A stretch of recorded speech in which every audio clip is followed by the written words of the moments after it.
এবার আমার কতগুলো ঘোষণা আছে, আমি প্রেসের সামনে বলবো এটাকেও গুরুত্ব দিতে, কারণ হাজার হাজার মানুষের ব্যাপার আছে।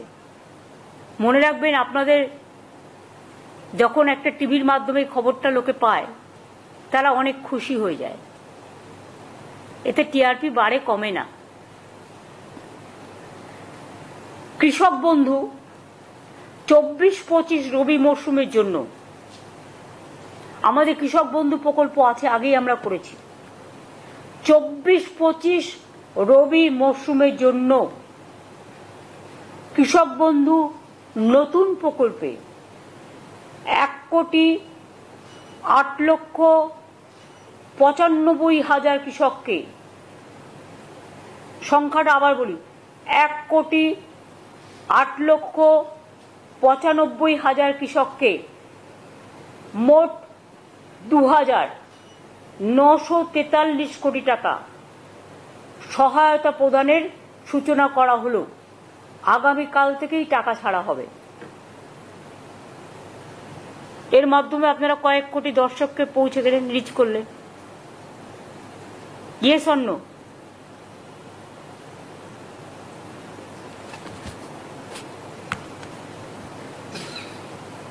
অর্থাৎ এবছরই কৃষক বন্ধু নতুন প্রকল্পে বাংলার কৃষকদের মোট 5,859 কোটি টাকা সহায়তা দেওয়া হলো। শুধু এবছরেই সব মিলিয়ে 2019 সাল থেকে, মাত্র 2 বছরের কথা যদি আপনাদের বলি, তাহলে 13 বছরের কথা না বলে যদি আমি 2 বছরের কথাই বলি, তাহলেও জেনে রাখবেন বাংলার কৃষকদের এ পর্যন্ত কৃষক, বর্গাদার, ভাগচাষীদের 21,134 কোটি টাকা সহায়তা দেওয়া হলো। টাকাটা সম্পূর্ণভাবে রাজ্যের, এক্ষেত্রে কেন্দ্রের 1 পয়সা নেই।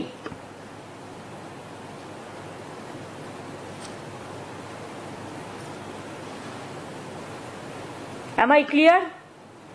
অন্তত হাত তুলে একজন দেখান, বুঝেছেন? ওই দীপঙ্কর নন্দী বুঝলে হবে না, ও শুনবে এক, লিখবি এক।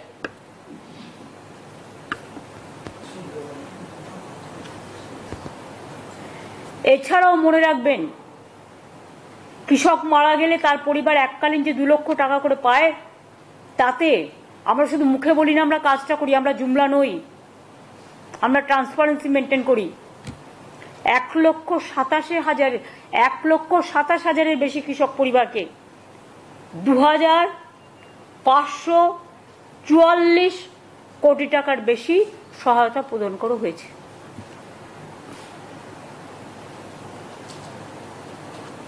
এছাড়াও শস্য বীমা প্রকল্প, মানে ক্রপ ইন্স্যুরেন্স, আগে চাষিদের টাকা দিতে হতো, কিন্তু এখন চাষিদের টাকা দিতে হয় না, আর সেন্ট্রাল গভর্নমেন্টের টাকা আসে না, আমরা দিই 100%। 1,02,00,000 কৃষককে বাংলা শস্য বীমা রাজ্য সরকারের নিজস্ব তহবিল থেকে আরো 3,221 কোটি টাকা সহায়তা করা হয়েছে। এছাড়াও বন্যা ও দানার মতো নানা প্রাকৃতিক বিপর্যয়ে বাংলা শস্য বীমার সময় সেপ্টেম্বর পর্যন্ত থাকে শস্য বীমা করা, এটা নভেম্বর পর্যন্ত বাড়ানো হয়েছে এবং রাজ্য জুড়ে এর জন্য ক্যাম্পও করা হয়েছে। প্রায় 65 লক্ষ কৃষক এতে নাম লিখিয়েছে। এটা আলাদা নতুন হবে, যারা এই দানা হয়ে গেল, বন্যা হয়ে গেল, রিসেন্ট যেগুলো হলো, সার্ভেটা কমপ্লিট হয়ে গেছে। ডিসেম্বর মাসের মধ্যেই এই ক্ষতিপূরণটা যোগ্য কৃষক, প্রত্যেক যোগ্য কৃষক বা ক্ষেত মজদুর বর্গাদার যেই থাকুক, ক্ষতিপূরণের টাকাটা পেয়ে যাবে। এবছরে যে বন্যা বা দানা হলো সেটার টাকাটাও, কারণ এখন তো কেন্দ্রীয় সরকার বন্যা 1 পয়সাও দেয় না, সেই জন্য। এবার আমি আসব লক্ষ্মীর ভান্ডার প্রকল্পে। আপনারা জানেন লক্ষ্মী ভান্ডার আমাদের একটা অমূল্য সম্পদ। মা বোনেরা আমাদের ঘরে লক্ষ্মী। এই প্রোগ্রামটা ফার্স্ট স্টার্ট করে বেঙ্গল। বেঙ্গল এখন মডেল হয়ে গেছে।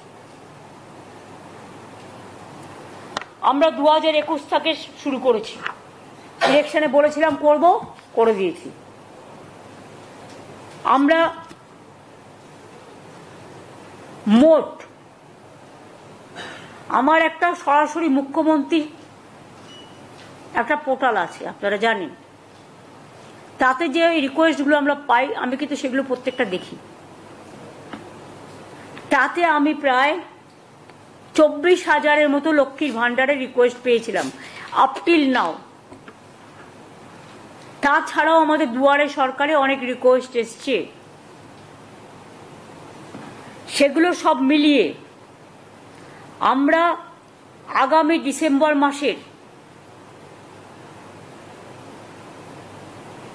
আমি যেটা বলেছিলাম ডিসেম্বর মাসে দেব টাকা যারা বাকি আছেন, 5,07,000 মহিলাকে আরো নতুন করে লক্ষ্মীর ভান্ডার প্রকল্পে যুক্ত করা হলো।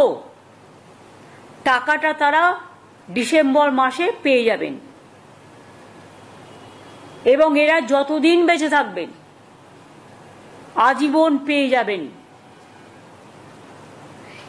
এর জন্য বছরে আমার প্রায় 625 কোটি 20 লক্ষ টাকার বেশি এক্সট্রা খরচ হবে। এবং আমরা গর্বের সাথে বলছি, অন্যান্য রাজ্যে অনেক ক্রাইটেরিয়া আছে, আমার রাজ্যে কোনো ক্রাইটেরিয়া নেই। এটা সবার জন্য, সব সাধারণ মানুষ পায়। একটা পরিবারে 4 জন মহিলা থাকলেও পায়।